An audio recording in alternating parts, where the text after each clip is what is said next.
세상 사람들에게 이 십자가는 기독교의 심볼이다 이렇게 인식되어 있습니다. 그래서 교회 가면 십자가가 걸려 있고 또 차에나 집에 십자가가 걸려 있으면 예수 믿는 사람이나 성도의 가정인 것을 우리가 알 수가 있습니다. 그러나 크리스찬이 아니더라도 장식용으로도 십자가를 달고 다니는 사람들이 많이 있는 것을 봅니다. 그런데 예수님의 당시 유대인들에게는 이 십자가는 가장 흉악한 죄수를 처형하는 형태였습니다. 가장 혐오스럽고 저주스러운 것이 십자가였습니다. 그리고 지혜인 헬라인들에게는 이 십자가가 미련하게 보이는 것이었습니다. 무엇이 미련한 것입니까? 이 십자가로 죄인을 구원하려는 그 하나님의 계획, 십자가의 도가 유대인에게는 끄리끼는 것이요 이방인에게는 미련한 것이다. 오늘 사도 바울이 그것을 증가하고 있습니다. 여러분이 구약에 보면 이 십자가의 도가 구원이 됨을 예표로 보여준 사건이 있습니다. 그 무슨 사건이죠? 민수기 21장에 이스라엘 백성들이 광야 생활 중에 하나님을 원망하다가 범죄했을 때 하나님께서 불뱀을 보내서 불뱀에 물려서 다 죽임을 당하게 하셨습니다. 이때 모세가 하나님께 기도합니다. 하나님이여, 우리가 범죄하였사오니 이 뱀들을 떠나게 하시고 이 백성들을 구원해달라고 살려달라고 간구했을 때 하나님께서 모세에게 이들이 살 수 있는 처방책을 가르쳐 주십니다. 그게 뭐예요? 불뱀을 만들어서 장대에 것이 높이 달아 올리고 불뱀에 물린 자마다 노뱀을 쳐다보면 살리라. 이게 복음이잖아요. 여러분, 무슨 이런 해결 방법이 있습니까? 아니, 뱀에 물렸으면 해독제 약을 주고 치료를 받아야지 어때 장대에 달린 노뱀을 쳐다보면 살 수가 있습니까? 인간의 상식으로는 이해가 되지 않고 믿어지지가 않습니다. 믿지 않고 쳐다보지 않는 자는 다 불뱀에 물려서 죽음을 당했습니다. 그러나 미련하게 보이지만 이해가 되지 않지만 믿고 순종하여 쳐다본 자는 다 살게 된 줄로 믿습니다. 여러분, 누가 더 어리석습니까? 불뱀에 물려서 살 수 있는 방법을 가르쳐 주는데 믿지 않고 쳐다보지 않는 자가 더 미련한 것이죠. 죄인이 어떻게 하면 구원받을 수가 있습니까? 십자가에 달린 그 예수 그리스도를 바라보고 그를 믿는 자마다 다 구원을 얻습니다. 그러면 왜 하필 십자가입니까? 왜 십자가입니까? 예수와 함께 십자가의 저주의 십자가에 처참하게 달려 죽은 예수가 어떻게 죄인을 구원할 수가 있습니까? 자기도 구원하지 못했는데. 그래서 내가 구원 얻기 위해서 고행을 하고 또 선한 일을 많이 하여야 구원을 얻는 것이 아니고 그저 어떻게 예수만 믿기만 하면 구원받는다고 하니까 세상의 지혜로서는 도저히 이해할 수 없고 믿어지지가 않는 것입니다. 그래서 사도 바울이 오늘 본문에서 뭐라고 하십니까? 십자가의 도가 멸망하는 자에게는 뭐예요? 미련한 것이고 구원을 얻는 우리에게는 하나님의 능력이요 세상 이 십자가로 구원을 받은 알 수 없는 하나님의 지혜라고 그 십자가 하나님의 능력이고 하나님의 지혜가 됨을 선언하고 있습니다.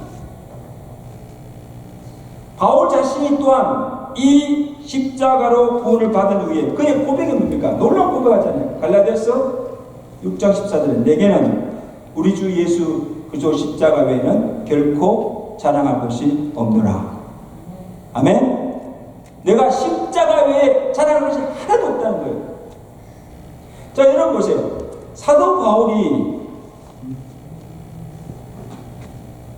사상적으로 볼 때는 누구보다도 많은 배운 지식인이었습니다. 지성인이었습니다. 학자였습니다.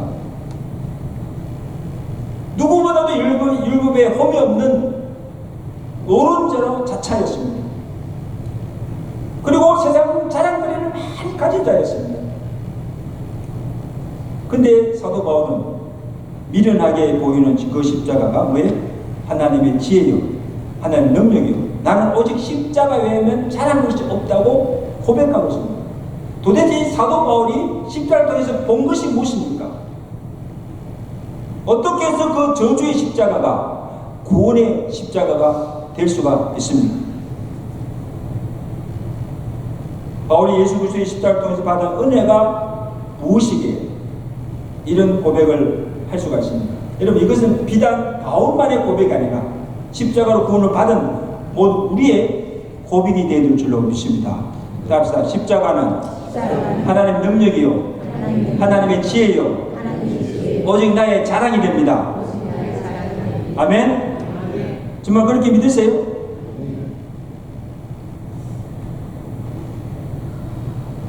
우리의 구원을 이루는 하나님의 계획과 방법이 바로 십자가라는 겁니다. 요한일서 4장 10절에 하나님이 우리를 사랑하사 우리 죄를 속하기 위하여 우리를 구원하기 위하여 한옥 제물로 그 아들을 보내셨습니다. 십자가가 구원의 방법입니다. 여러분, 하나님은 전능하신 분이세요. 말씀 한마디로 이 우주 만물을 창조하신 전능자가 됐습니다. 그래서 십자가나 그의 아들을 보내지 않고 죽음을 통하지 않고서도 말씀 한마디로 모든 죄를 다 사하시고 죄인들을 단번에 구원할 능력이 하나님께 있습니다. 아멘? 있어요. 죄인들에게 너희 모든 죄가 다 사해졌노라, 내가 너희를 구원하였노라, 말씀 한마디로 다 그렇게 하실 수 있는 능력이 하나님께 있습니다. 근데 왜 우리의 구원을 위해서 독생자를 이 땅에 보내주시고 또 그를 십자가에 달려 죽게 하심으로 그 십자가를 통해서 우리를 구원하게 하셨다는 겁니다. 여기에 비밀이 있는 거예요. 첫째로 십자가는 죄의 심각성을 보여줍니다. 여러분, 당시 로마법에 의하면 이 십자가 처형은 가장 흉악한 죄수에게, 사형수에게 내려지는 형태였습니다. 실제로 여러분, 예수님이 십자가에 달려 죽으실 때 달리신 그날에 예수님 좌우편에 누가 달렸습니까? 강도. 이 강도도 내가 볼 때는 아주 살인자, 강도 두 사람이 같이 달렸어요. 이 상징적 의미가 있는 거죠. 아니, 예수님은 혼자 이렇게 십자가에 달려 죽을 수 있는데 왜 하필 그날에 좌우편에 아주 그냥 흉악한 살인 강도들을 같이 십자가에 달리게 하셨습니다. 이것은 우리에게 무엇을 보여줍니까? 누구든지 죄를 지으면 이 강도들 같이 십자가에 달려 죽음을 당한다는 겁니다. 죄의 삭성은 사망이라는 것을 보여줍니다. 그러므로 여러분, 그날 십자가에 달린 이 두 강도는 오늘날 죄를 지어서 사망에 이른 모든 죄인의 결국이었다는 사실적으로 보여주는 증거가 됩니다. 아, 누구도 죄를 지으면 저렇게 죽는구나. 동시에 아무 죄가 없으신 예수님이 십자가에 달려 계신 것은 누구의 죄 때문이요? 우리의 죄 때문이에요. 우리 죄를 대신하여 죽으신 대속의 죽음이라는 것을 더 분명하게 대조적으로 보여주신 사건입니다. 두 강도들은 죄로 말미암아 죽었지만 죄 없으신 예수님이 달려 죽으신 것은 누구의 죄 때문이라? 우리 죄를 대신하여 죽으신 대속의 죽으심을 대조적으로 보여주신 사건입니다. 우리가 받아야 할 마땅한 죄싹, 죄인에게 임할 하나님의 저주를 다 받으시고 십자가에 달려 죽으신 것입니다. 갈라디아서 3장 13절이죠. 그리스도께서 우리를 위하여 저주를 받은 바 되사 율법의 저주에서 우리를 속량하셨도다. 할렐루야. 기록된 바 나무에 달린 자마다 저주 아래 있는 자라 하였습니다. 여러분, 저는 매 고난주간 때마다 멜 깁슨이 지은 그 패션 오브 크라이스트를 봅니다. 근데 그 영화를 본 사람들 중에는 다 그래. 너무 잔인하다, 끔찍하다. 그냥 막 채찍 met으면 살찜 툭툭 튀어나오고, 예수님의 그 손과 발, 온 머리부터 발끝까지 온 몸이 피투성이가 된 거 그대로 보여주잖아요.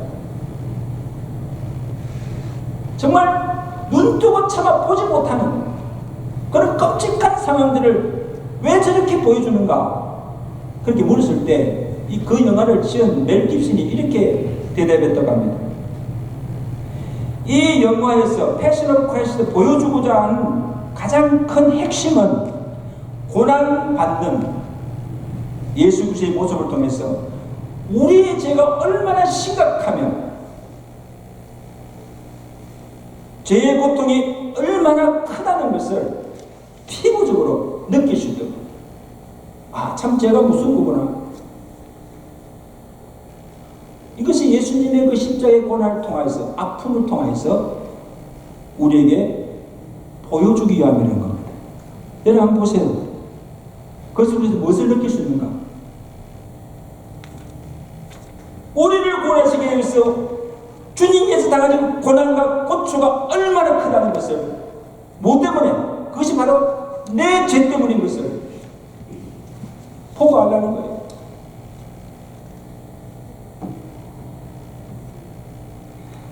그 고초당을 생각하면 죄가 얼마나 무서운가. 동시에 나를 위한 그 주의 사랑이 얼마나 크다는 것을 느낄 수가 있습니다. 아멘. 나 같은 죄인을 살려서 주께 전 살과 피를 다 쏟으시고 나를 구원해 주셨다는 그 사랑에 감격하지 않을 수가 없다는 것. 웬 말인가 날 위하여 주 돌아가셨다. 이 벌레 같은 날 위에 큰애 받았으니 내 전제에 다 지시고 못 박히시니 웬 은행가 웬 일인가 그 사람 것이라. 아멘. 주님이 십자가 지신 그 십자가를 바라볼 때, 오늘 우리가 주의 성찬을 받을 때 내 죄를 대신 지시고 십자가에 달려 못 박여 죽으신 그 구속의 사랑에 감격하고 감사함으로 널 오늘도 눈물로서 못 갚을 자들아 이 몸 바칩니다. 그런 찬송과 고백이 있어지기를 저에게 축원합니다. 그런 마음으로 성찬에 참여해요. 그래서 그 성찬의 은혜가 우리에게 임하는. 둘째로 십자가로 곧 구속 제사함을 얻게 하셨습니다. 여러분, 율법의 정신, 율법의 가르침은 죄를 지었으면 반드시 그 대가를 치러야 됩니다. 눈은 눈으로, 이는 이로 갚는 것이 이게 하나님의 공입니다. 그래서 하나님에서는 죄나 불의는 결코 용납할 수가 없습니다. 관과되지 않습니다. 죄를 따라 부응하시고 반드시 죄를 심판하시는 이것이 하나님의 공입니다. 아멘. 자, 모든 사람이 다 죄를 지었습니다. 하나님의 영광에 이르지 못하였습니다. 죄를 지었으면 마땅히 죄의 형벌을 받아야 합니다. 그 형벌이 뭐예요? 죄삭시 사망입니다. 죄삭시 사망입니다. 아, 죄를 지었으면 마땅히 사망을 받아야 됩니다. 그래서 우리의 죄가 사함받고 우리가 죄에서 구원 얻기 위해서는 누군가가 대신하여 죄의 값을 반드시 치러야 됩니다. 여러분, 아무리 하나님이 전능하신 하나님이라도, 공의의 하나님이라도 죄를 지었는데 죄의 대가를 치르지 않고 죄를 무조건 사해 주거나 죄인을 구원할 수가 없어요. 그러면 하나님의 공의가 무너집니다. 그래서 하나님의 공의를 만족케 하고 우리 죄를 구원하시기 위해서 대속물로 보내주신 분이 누구예요? 그가 바로 예수 그리스도이십니다. 예수님을 이 땅에 보내신 것이 마태복음 20장 28절에 인자가 온 것은 자기 목숨을 많은 사람의 뭐에 대속물로 주려 합니다. 디모데전서 2장 6절에는 그가 모든 사람을 위하여서 자기를 속전으로 주셨다. 자, 이게 보세요. 여기 예수님을 대속물로 오셨고 또 우리에게 속전으로 주셨다고 표현하고 있는데 여기 굉장히 중요한 의미가 그 속에 담겨 있습니다. 여러분 구약의 그 제사를 보면 속죄 제사를 드릴 때 짐승을 가져와서 제물로 죽입니다. 근데 제물을 드리기 전에 제사장이 먼저 하나님 보면 그 짐승의 제물에 머리에 손을 얹고 안수합니다. 그 무엇을 의미하는가 하면 내가 지은 죄가 짐승에게 안수할 때 그 짐승에게 전수가 돼요. 짐승이 내 죄를 대신할 대속물로 죽게 됩니다. 그러면 내 죄가 사함받게 됩니다.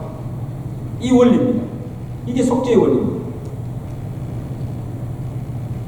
예수님께서 대속물로 오셔서 우리 죄를 대신하여서 죽으심으로 내 죄가 예수 그리스도의 속죄로 말미암아 다 사함을 받게 되었다는 것입니다. 이게 십자가의 죽음입니다. 이해가 되세요? 그리고 이 속전, 예수님이 속전으로 우리에게 주셨다. 이 속전은 무슨 말이냐? 영어로는 랜섬이라는 말입니다. 이것은 우리가 가게에 가서 물건을 사거나 또 음식을 살 때 내가 값을 지불하고 사면 그것이 누구의 것이 됩니까? 내 것이 됩니다. 백화점에 걸리는 물건이 값을 주고 사면 그것이 내 것이 됩니다. 내 소유가 됩니다. 이게 랜섬입니다. 값을 지불하였다. 그리고 그것을 내가 샀다는 겁니다. 우리가 모두 죄를 지어서 죄의 노예가 되어 있었습니다. 그래서 예수님께서 우리의 랜섬, 속전이 되어서 십자가에서 죽으심으로 그 죄의 값인 사랑의 값을 다 치르시고 우리를 죄의 노예에서 우리를 샀다는 겁니다. 우리를 구원해 주셨다는 말씀입니다. 믿으시면 아멘. 그러므로 이제 우리는 내 것이 아니고 주님의 소유가 되었다는 것입니다. 이것이 우리가 받은 구원입니다. 이게 구원입니다. 값을 치르고 사셔서 우리를 구원하여 주님의 것이 되게 하신 것, 이게 우리가 받은 구원입니다. 고린도서 6장 20절에 그러므로 너희는 너희 자신의 것이 아니라 값으로 산 것이 되었으니 그런즉 너희 몸으로 하나님께 영광을 돌리라. 그럼 믿는 마음으로 답합시다. 나는 내 것이 아니고 주님의 것입니다. 인정하세요? 내 생명. 죽은 생명을 주님이 살려주신 거예요. 여러분, 예수님께서 십자가에 그냥 돌아가신 거 아니에요. 그냥 죽으신 것이 아니라 우리를 그의 그 소유물로 삼으시기 위해서 죽으신 속전입니다. 그러면 오늘 십자가를 바라볼 때, 오늘 주의 성찬을 받을 때 우리가 가장 고백해야 되는 내 생명이 내 것이 아니요 주님의 것이요, 내 몸이 내 것이 아니라 주님의 소임을 고백하고 이 몸으로 하나님께 영광을 돌리며 살겠다는 그런 고백이 있으시기를 주님한테 축원합니다. 고백하셔야 돼요.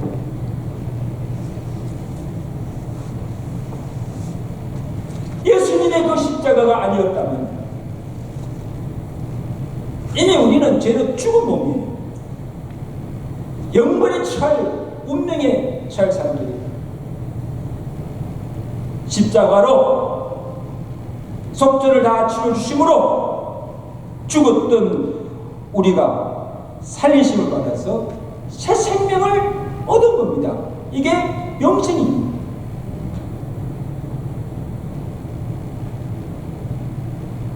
에베소 2장 2절이요. 그는 허물과 죄로 죽었던 너희를 살리십니다.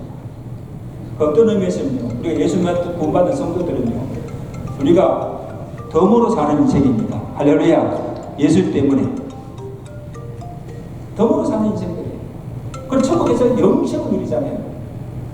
얼마나 놀라운 축복입니까?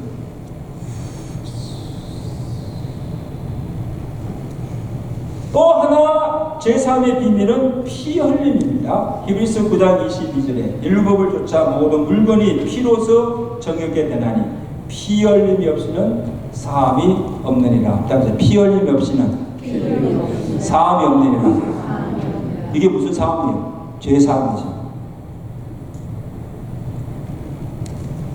자, 죄를 속하는 것이 첫째는 죽음이고 죄값이 사망이기 때문에 그 값을 치러야 되고, 또 둘째는 피라는 겁니다. 그래서 예수님께서 우리 죄를 속하기 위해서 십자가에서 이루신 일이 두 가지잖아요. 십자가에 달려서 죽으심과 그 다음에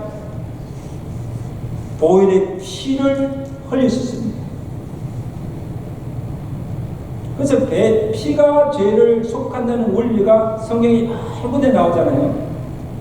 창세기 3장에서 하나님께서 범죄한 아담에게 오셔서 짐승의 가죽으로 옷을 지어 입히신, 그 짐승을 옷을 입히려면 가죽을 벗기잖아요. 그럼 뭐예요? 피를 흘리잖아요. 그 가죽의 옷을 입혔다는 것은 피가 그를 구속했다는 것입니다. 레위기에서 나오는 구약의 제사법이나 또 출애굽 사건에서 애굽에 내린 10가지 재앙 중에 마지막 재앙, 장자의 죽임을 당할 때 하나님께서 모세를 통하여서 이스라엘 모든 백성들은 어린 양을 잡아서 어린 양의 피를 어디다? 문설주에 발라라. 어린 양의 피를 받은 그 집마다 구원을 받는, 이게 출애굽 사건입니다. 우리의 죄 또한 예수님께서 십자가에서 그 흘리신 그 피로 인하여 우리가 구속고 제사함을 받았습니다. 히브리서 9장 12절에 그리스도께서 장래 좋은 일에 대제사장을 오사 염소와 송아지의 피로 하지 아니하고 오직 자기의 피로 영원한 속죄를 이루사 단번에 성소에 들어가시니라. 아멘. 무슨 피로? 짐승이나 염소의 피로 하지 않고 십자가에 흘리신 예수 그리스도의 그 보혈의 피로 인하여서 우리가 죄사함을 얻답니다. 이제 말씀드린 산성도 여러분, 오늘 우리가 성찬에 참여하면서 그냥 매년 치르는 그냥 형식적인 의식이 아니고 내 죄를 대신 지시고 대성물로 속전으로 십자가에 달려 죽으시고 피 흘리신 예수 그리스도의 십자가를 바라보고 깊이 묵상하시기를 바랍니다. 그 십자가를 통한 구원의 은혜가 그 십자가의 사랑이 얼마나 크다는 것을 다시 한번 깨닫고 감격하고 감사하는 마음으로 성찬에 참여하신 여러분 되시기를 간절히 바랍니다.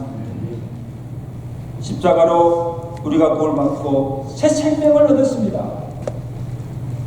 이 십자가가 구원을 얻은 우리에게는 능력이 되고 하나님의 지혜가 되고 우리에게 유일한 자랑이 됨을 고백하시고 그 십자가의 능력으로 날마다 십자가를 자랑하며 살아가시는 믿음의 성도 되시기를 주 간절히 축원합니다. 네, 기도하겠습니다.